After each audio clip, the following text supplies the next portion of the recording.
साथियों नमस्कार।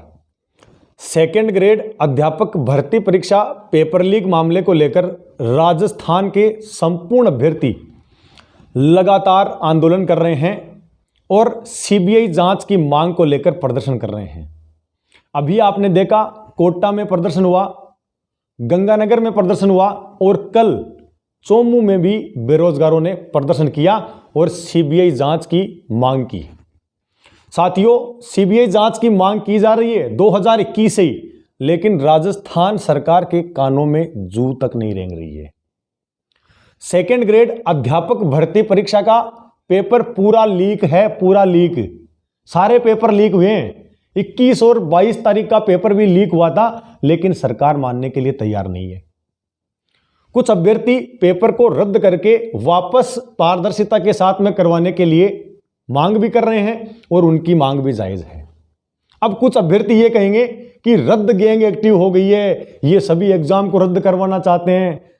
मैं उनसे एक बात कहना चाहता हूं कि जब कोई अभ्यर्थी रात दिन मेहनत करके तैयारी करता है और 1 या 2 नंबर से अगर वो रहता है तो उसको दर्द मालूम होता है कि कैसे उसने तैयारी करी है। और वो किसके कारण रहता है? इन पेपर लीक माफियाओं के कारण। जो लोग पेपर लीक कर रहे हैं उनके कारण जब अभ्यर्थी 1 या 2 नंबर से रहता है तो उसको पता होता है। इसलिए अभ्यर्थी पेपर को रद्द करने की मांग कर रहे हैं। सभी पेपर लीक है, सभी पेपर लीक। तो कुछ अभ्यर्थी ये कह रहे हैं कि जो पेपर लीक में शामिल है, जिन्होंने पेपर लीक करवाया है, उनको बाहर कर दीजिए। सारी संपूर्ण जो भर्ती है वो सही हो जाएगी।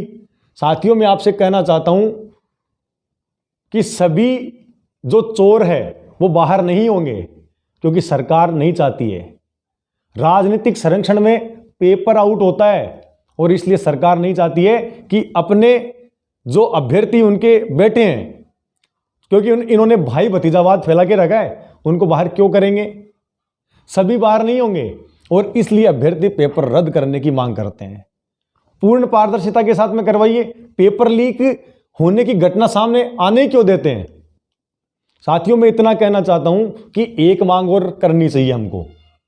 अगर कोई पेपर लीक होता है, कोई भी बोर्ड अगर पेपर करवा रहा है, जैसे आरपीएससी करवा रही है या फिर कर्मचारी चयन बोर्ड, अगर पेपर लीक होता है तो संपूर्ण बोर्ड को बर्खास्त करना चाहिए, ताकि उनको पता रहेगा कि अगर पेपर लीक होता है तो क्या हो सकता है। साथियों, हम सबको एक होकर आवाज उठानी पड़ेगी, वरना आपने कल देखा चोमू में उपेंद्र यादव के नेतृत्व में बेरोजगारों ने प्रदर्शन किया, लेकिन क्या उपेंद्र जी ने पेपर को रद्द करने की बात कही? नहीं कही, क्योंकि ये खुद दलाल है। क्यों करेंगे बात? ये कभी नहीं कहेंगे कि पेपर को रद्द करना चाहिए। जब पेपर पारदर्शिता के साथ में हुआ ही नहीं है तो वापस क्यों नहीं होना चाहिए? मैं एक उदाहरण देना चाहता हूं। अगर मान लीजिए किसी विधानसभा सीट पर चुनाव है और उस चुनाव के दौरान अगर कोई गड़बड़ी होती है तो चुनाव आयोग वापस चुनाव संपन्न करवाता है। यह चुनाव आयोग की जिम्मेदारी होती है। अगर पेपर में गड़बड़ी हुई है तो पेपर दोबारा होना चाहिए। पेपर लीक हुआ है तो बिल्कुल दोबारा होना चाहिए। यह मांग क्यों नहीं करेंगे? नहीं, हजारों युवाओं को वहां पर इकट्ठा करके उनको धोखा देने का इन्होंने काम किया है। बस केवल यही काम करके रखा है इन्होंने, केवल गुमराह करना है। साथियों, मैं आपसे कहना चाहता हूं, आप लोग एकजुट हो जाइए और आप भी है ना सोशल मीडिया का सदुपयोग कर सकते हैं। 4-5 मिनट का एक वीडियो बनाइए और अपने यूट्यूब चैनल पर अपलोड कर दीजिए। सभी युवा अगर अपलोड करेंगे तो राजस्थान सरकार को युवाओं की जो एकता है उसका पता चलेगा कि आखिर राजस्थान में हो क्या रहा है। और अगर हम एक नहीं हुए तो अभी आपने देखा ये पेपर लीक माफिया ही पेपर को लीक करवाते हैं और ये अपने ही बंदे आंदोलन में खड़े कर देते हैं और मांगों को भटका देते हैं। साथियों, मैं आपसे कहना चाहता हूं, अगर आप मेरे ट्विटर अकाउंट के साथ जुड़ना चाहते हैं आप जुड़ सकते हैं। लिंक आपको इसी वीडियो के डिस्क्रिप्शन बॉक्स और कमेंट बॉक्स में पिन किया हुआ मिल जाएगा। और एक बात और कहना चाहता हूं, रीट 2021 का पेपर सितंबर में आयोजित हुआ था, पेपर लीक हुआ और उस समय के शिक्षा मंत्री जी गोविंद सिंह डोटासरा जी ने क्या कहा था? यह तो रीटोत्सव है ना, पेपर पूर्ण पारदर्शिता के साथ हुआ है। लेकिन जब 5 महीने हमने संघर्ष किया और जनवरी में जाकर शौर्य चक्र विजेता विकास जाखड़ जी के साथ मैंने भी आमरण अनशन किया था और तब जाकर 7 फरवरी को रीट L2 का पेपर रद्द हुआ था।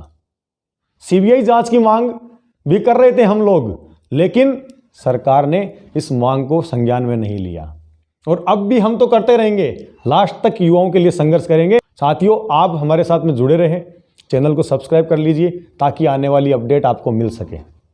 फिर मिलते हैं नेक्स्ट अपडेट के बाद। धन्यवाद। जय हिंद, जय भारत, जय राजस्थान।